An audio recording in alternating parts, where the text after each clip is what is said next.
Assalamualaikum warahmatullahi wabarakatuh.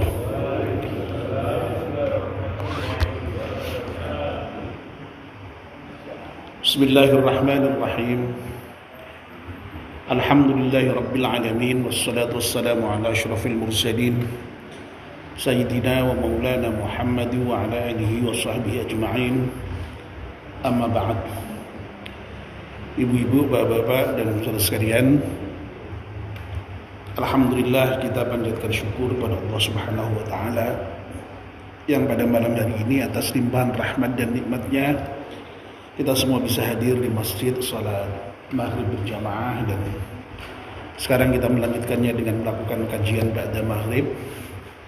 Kita mohon pada Allah Subhanahu wa taala semoga seluruh rangkaian ibadah kita diterima oleh Allah Subhanahu wa taala. Amin ya rabbal alamin.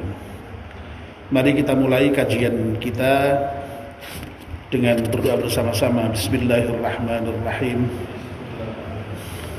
Asyhadu an la ilaha illallah wa asyhadu anna Muhammadar Rasulullah. Raditu billahi rabba wa bil islami dina wa bi Muhammadin nabiyyan wa rasulah. Rabbi zidni ilman nafi'a warzuqni fahman wa hukma wa alhiqni bis salihin. Amin.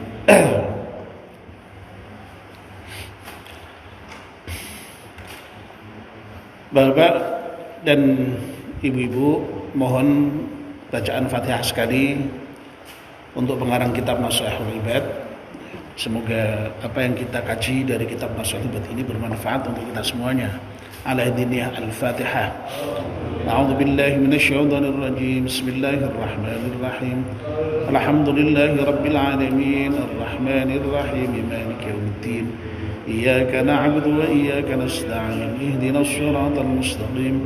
Siratal ladzina an'amta 'alaihim ghairil maghdubi 'alaihim waladdallin. Amin. Kita masih mengkaji kitab Nashihul Ibad. Yang terakhir sekali kita sudah menyelesaikan bab thulathi, makalah yang ke-16. Malam ini kita akan mulai membahas makalah yang ke-17 bab thulathi.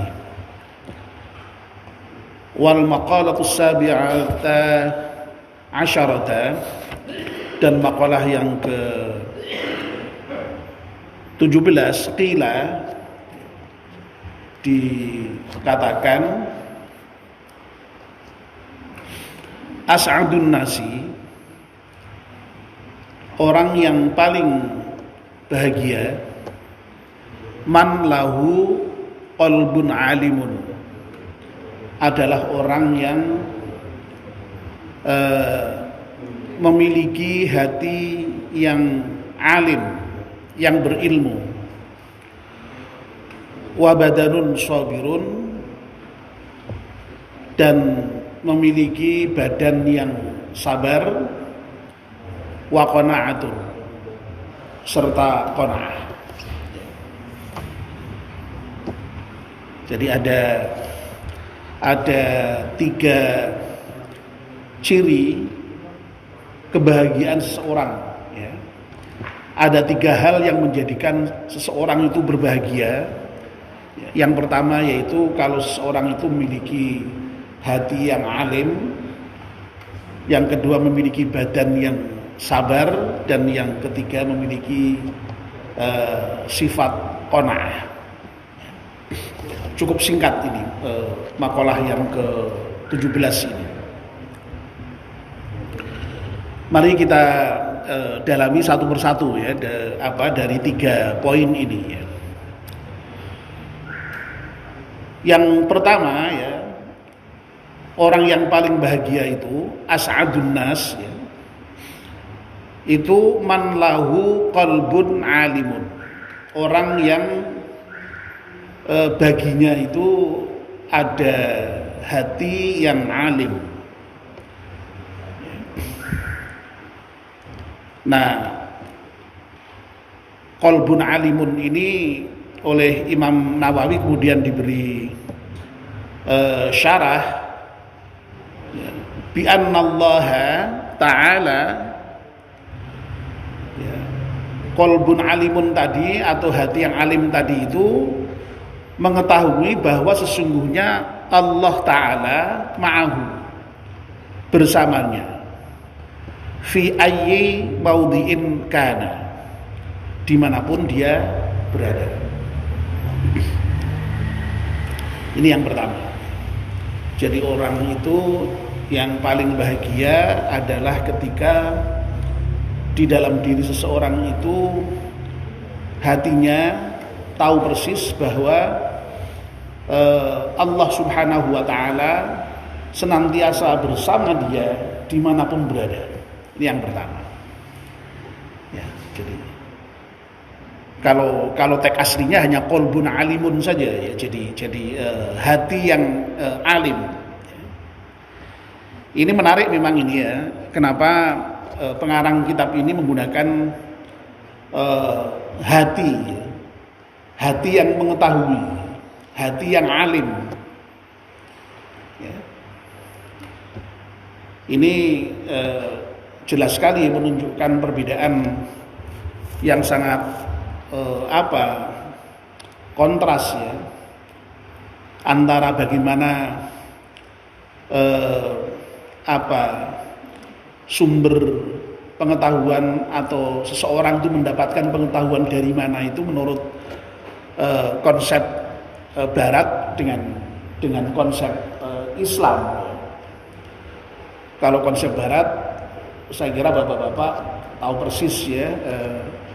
Barat lebih mengandalkan kepada rasio ya, dan indera sebagai sumber pengetahuan yang memusatkan diri pada rasio itu yang kemudian disebut dengan paham rasionalisme. Yang kemudian meyakini indera itu sebagai sumber pengetahuan itu yang disebut dengan empirisme ya. Nah ini justru malah yang disebut di dalam kitab ini itu hati ya. Ya. Hati yang mengetahui ya. Nah kemudian memang kemudian oleh Imam Nawawi tadi itu menarik kemudian diberi syarah karena yang disebut itu hati yang mengetahui maka objek pengetahuannya itu tentang Allah. Bi annallaha ta'ala ma'ahu fi ayyi maudhi'in kana tadi itu. Ya. Kalau objek pengetahuannya itu Allah ya. Bahwa Allah itu senantiasa bersama dengan kita dimanapun berada. Itu jelas pengetahuan yang tidak dihasilkan oleh indera, pengetahuan yang juga tidak dihasilkan oleh akal melainkan oleh hati ya. Nah, ini persambungannya kenapa yang digunakan untuk istilahnya kok qalbun alimun itu ya. Menarik ini ya. Tetapi secara umum ya bahwa yang namanya ilmu ya, ilmu itu apapun ilmu itu ya, selama itu ilmu yang baik itu ya menjadi ya semacam tadi itu prasyarat kebahagiaan tadi itu ya. Jadi yang namanya ilmu itu ini secara umum ya. Jadi meskipun yang disebut di sini itu qalbun alimun, tetapi sesungguhnya ya semua ilmu apapun yang dihasilkan oleh akal maupun oleh indera itu tetap akan membuat orang itu punya ilmu, dan kalau punya ilmu itu bahagia ya. Dan terkait dengan bagaimana prasyarat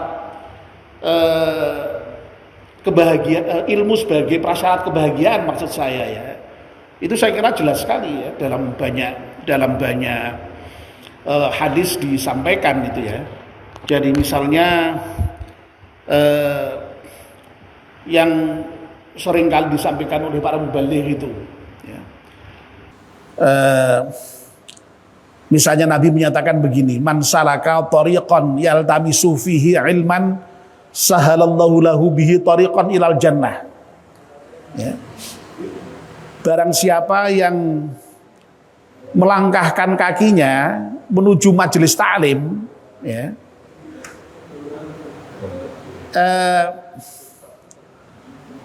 maka Allah akan memudahkan jalan orang yang menuju majelis ta'lim itu ke surga.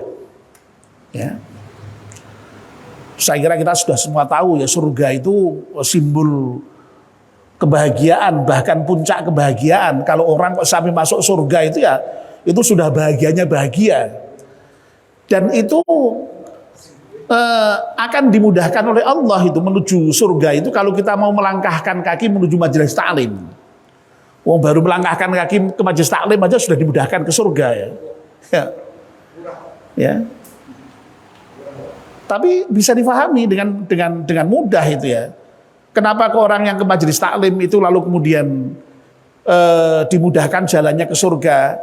Lu iya toh, kalau orang tuh mau datang ke majelis taklim dia dapat ilmu, kalau dapat ilmu dia bisa beramal, kalau amalnya diterima oleh Allah, ya insya Allah surga. Nah kalau orang tidak mau ke majelis taklim, bagaimana dapat ilmu? Tidak mungkin kan ya. Kalau nggak dapat ilmu, bagaimana bisa beramal? Tidak mungkin kan. Ya.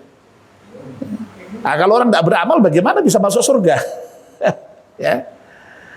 Jadi apa namanya ya? Kaitan antara ilmu dengan kebahagiaan itu luar biasa ya. Sampai kemudian disimbolkan dengan tadi itu menuju surga tadi itu. Ya. Lalu ada juga hadis yang sangat terkenal ya, jadi yang mungkin bapak-bapak ya pernah dengar itu ya. Man aradad dunya fa'alaihi bil ilmi wa man aradal akhirata fa'alaihi bil ilmi wa man aradahuma fa'alaihi bil ilmi. Barang siapa yang ingin mendapatkan kebahagiaan dunia, syaratnya ilmu. Kalau ingin mendapatkan kebahagiaan akhirat, syaratnya apa? Ilmu juga. Kalau ingin mendapatkan kebahagiaan dunianya, keduanya, dunia akhirat, ya ilmu juga. Jadi makalah ini ya, saya kira bisa kita pahami dalam konteks secara lebih umum, yakni bahwa ilmu itu merupakan prasyarat kebahagiaan seseorang.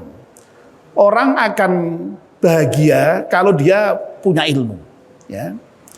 Dan dalam Al-Quran juga sangat tegas ya, Allah akan mengangkat derajat orang-orang yang beriman dan berilmu. Ya, yarfa'illahu alladhina amanu minkum walladzina utul ilma darajat. Allah akan mengangkat derajat orang-orang yang beriman dan berilmu beberapa derajat.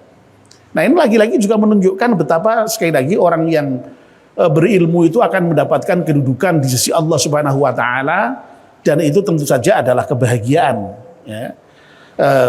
Karena memiliki kedudukan di sisi Allah Subhanahu wa taala itu. Ya. Jadi sekali lagi makalah ini bisa kita pahami sebagai semacam ilmu sebagai prasyarat untuk mendapatkan kebahagiaan itu. Ya.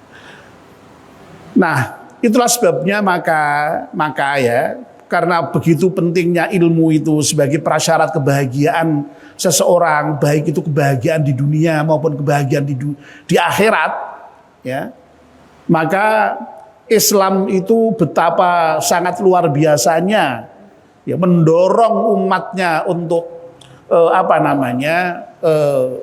mencari ilmu itu. Ya.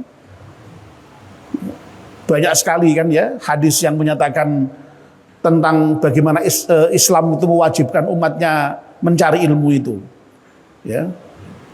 Yang paling terkenal ya misalnya thalabul ilmi fardhatun ala kulli muslimin wa muslimatin. Menuntut ilmu itu wajib bagi muslim laki-laki maupun muslim perempuan.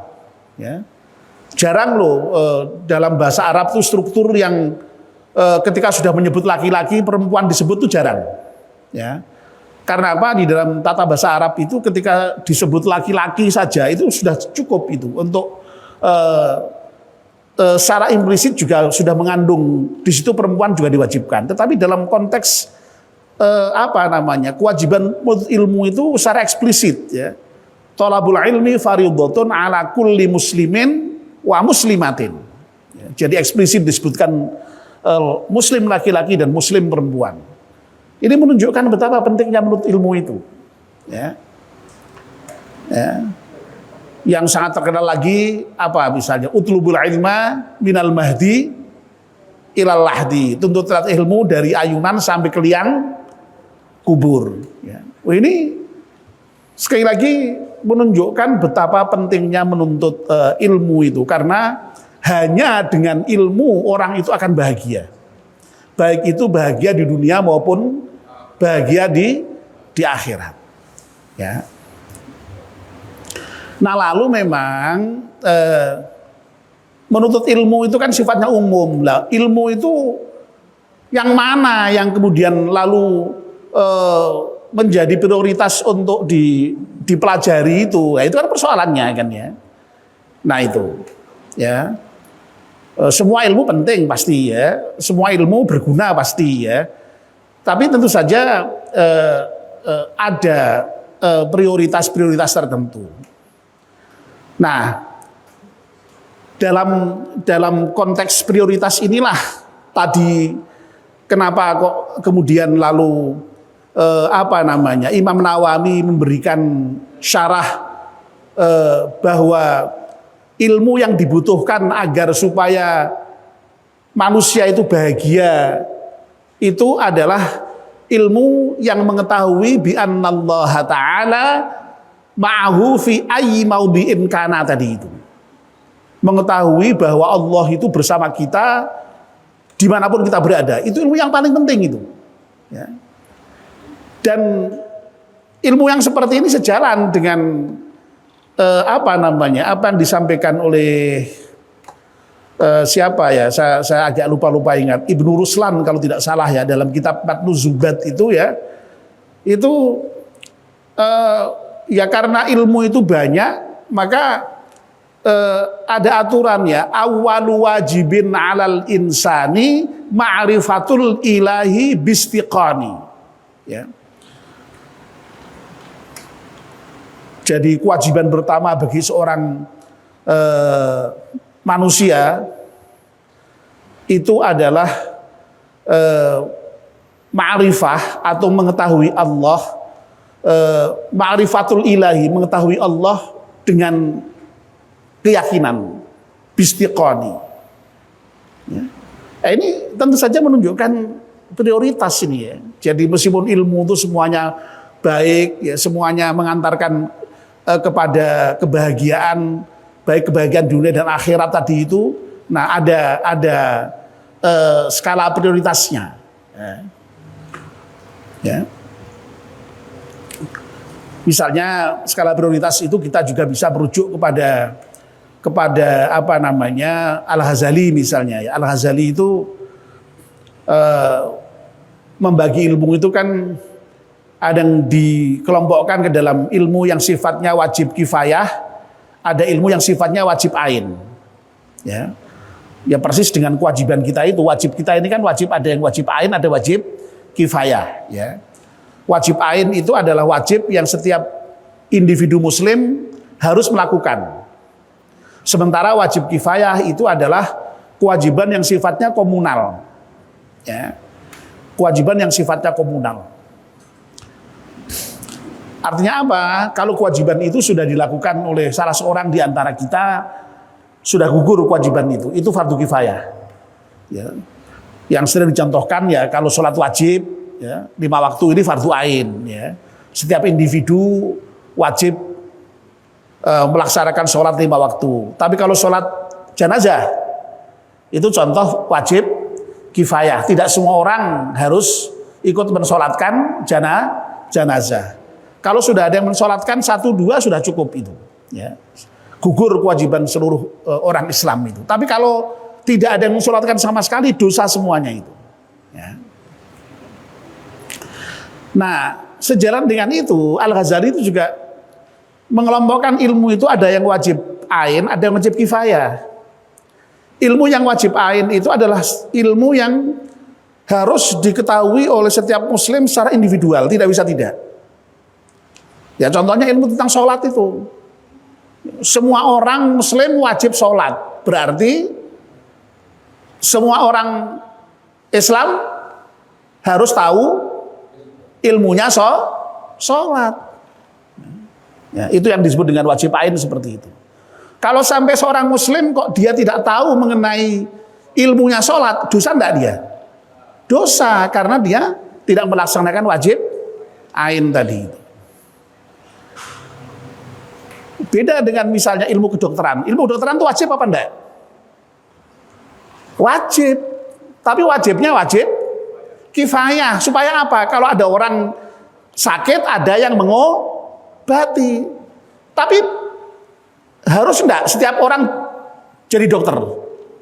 Tidak pasti ya. Bisa membedakan ya antara wajib ain dengan wajib kifayah itu ya. Ya. Nah ini ya. Jadi apa namanya? Ada prioritas ya mengenai ilmu mana yang harus kita pelajari itu. Ya. Lebih-lebih supaya tadi itu kita bisa berbahagia itu. Ya. Kenapa kok kita itu perlu ada prioritas di dalam menuntut ilmu itu? Iya, ya. Termasuk Al-Ghazali itu juga mengingatkan kepada kita, ya. Karena apa? Karena ilmu itu luasnya bukan main. Ya. Sementara umur kita terbatas. Ya. Jadi sekali lagi ya, ilmu itu luasnya bukan main, sementara umur kita terbatas. Oleh karena itu, kita harus pandai-pandai itu memanfaatkan umur yang terbatas itu untuk bisa mendapatkan ilmu yang tentu saja paling bermanfaat bagi kita semuanya itu. Ya, itu. Nah, orang kadang-kadang ya ini maaf ya, perlu kita katakanlah ya sampaikan ya. Orang itu kadang-kadang di dalam ilmu itu salah prioritas. Ilmu yang seharusnya wajib ain tidak dipelajari, tapi ilmu yang wajib kifayah dipelajari sampai menghabiskan umurnya. Nah ini kan keliru gitu. Ya. Lalu yang terjadi di masyarakat kita bisa banyak melihat ya. Kadang-kadang orang misalnya dalam ilmu tertentu pinternya sampai sundul langit, tapi sholat bener ya ngerti, maca Quran ya ngerti. Ya ini kan maaf ya ini yang saya kira perlu kita perhatikan yang terkait dengan apa yang pada umumnya terjadi di masyarakat kita itu.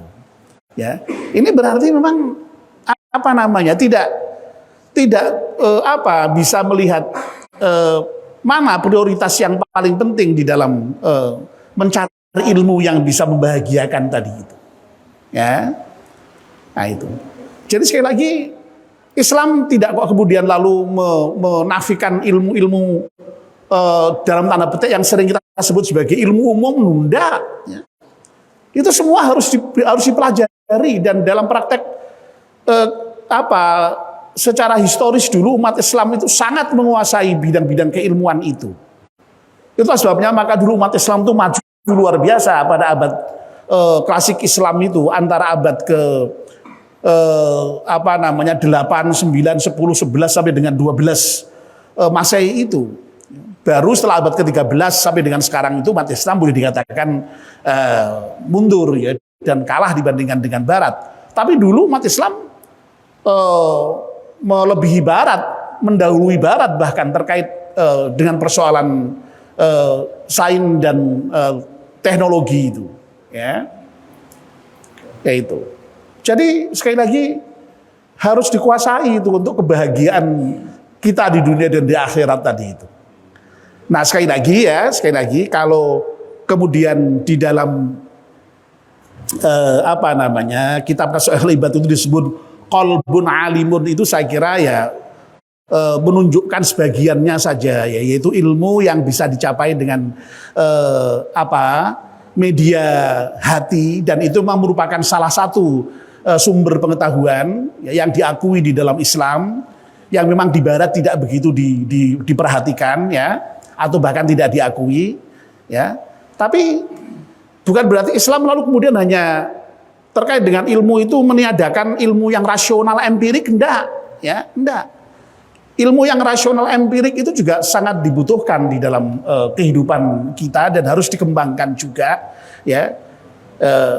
Sehingga memang sekali lagi yang dibutuhkan ya ilmu apa saja, ya, baik itu yang dihasilkan oleh indera yang empirik, ya, oleh akal yang rasional maupun oleh kolbu, ya, oleh kolbu atau hati yang tadi bisa memahami tentang persoalan ketuhanan tadi itu, ya, nah itu. Nah, sehingga dengan demikian maka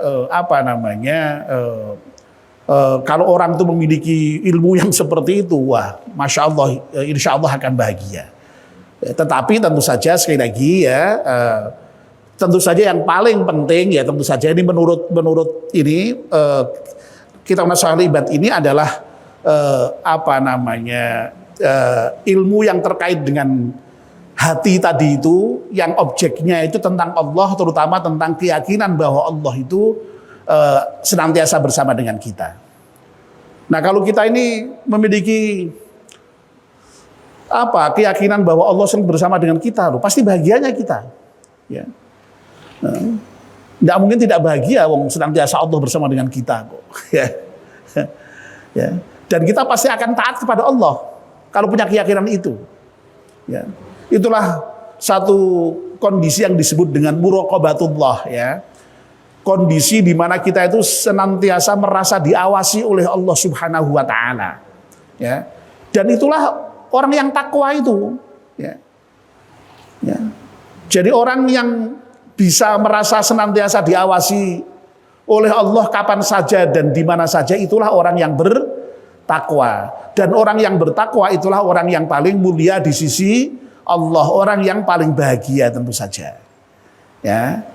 Dan untuk supaya bisa menjadi orang yang tadi memiliki keyakinan Allah senantiasa mengawasi kita itu, nah di antara caranya untuk mendapatkan tidak lain adalah dengan puasa Ramadan itu, yang insya Allah akan segera datang kira-kira ya 1,5 bulan lagi itu, ya. Nah, coba Ramadan itu kan pendidikan luar biasa itu untuk menjadikan kita itu bisa merasa senantiasa diawasi Allah tadi itu. Ya. Itulah sebabnya ketika Ramadan itu kita, ya Allah, tidak ada siapa-siapa ya di rumah, ya, sendiri dalam keadaan haus, ya tidak mau kita kemudian lalu minum, lalu makan sembarangan. Karena apa? Yakin diawasi oleh Allah. Nah, kalau kita sudah bisa mencapai taraf seperti itulah, ilmu yang luar biasa yang akan mengantarkan kita menuju puncak kebahagiaan itu. Ya. Nah, tetapi sekali lagi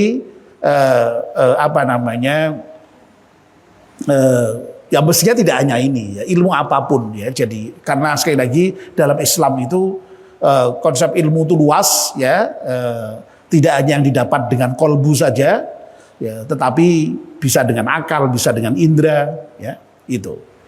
Ya. Nah, justru memang yang kolbu ini yang dalam konsep Barat malah boleh dikatakan disingkirkan, ya, tidak ada. Ya. Padahal dalam Al-Quran jelas itu, ya, peranan kolbu itu luar biasa, ya.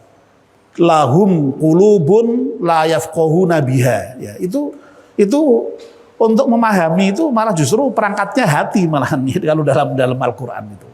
Nah, sekali lagi memang tergantung objek pengetahuannya tadi itu, ya. Nah, Islam sangat lengkap, ya, saya kira terkait dengan persoalan epistemologis ini atau terkait dengan persoalan pengetahuan ini, terkait dengan sumber-sumber yang dimungkinkan untuk mendapatkan pengetahuan itu, ya. Tapi sekali lagi ini menarik, ya, yang disebut di sini qalbun alimun, ya, hati yang alim, yang tadi sudah saya berikan penjelasan panjang lebar seperti itu. Nah, mudah-mudahan, ya, kita semua, ya, dari 3 semacam prasyarat kebahagiaan ini, ya, atau kiat-kiat untuk mendapat kebahagiaan ini yang pertama ini kita dapat, ya. Kita menjadi orang yang alim, ya. Alim terutama sekali alim pengetahuan yang sekali lagi didasarkan dengan kolbu kita, sehingga kita itu memiliki pengetahuan tentang Allah, bahwa Allah itu bersama kita dimanapun kita berada tadi itu. Ya. Amin ya Rabbal Alamin. Dengan kata lain, kalau kita itu mau seperti ini, kita bisa menjadi orang yang bertakwa itu sebenarnya, ya. Karena memang orang yang bertakwa itu adalah orang yang tadi itu merasa diawasi oleh Allah dimanapun dia berada itu. Ya. Mari kita akhiri dengan berdoa bersama-sama. Bismillahirrahmanirrahim. Wal asri innal insana lafi khusrin illa alladzina amanu wa 'amilus salihati wa tawassaw bil haqqi wa tawassaw bis sabr. Subhanakallahumma bihamdika asyhadu an la ilaha illa anta astaghfiruka wa atubu ilaik. Wassalamu alaikum warahmatullahi wabarakatuh.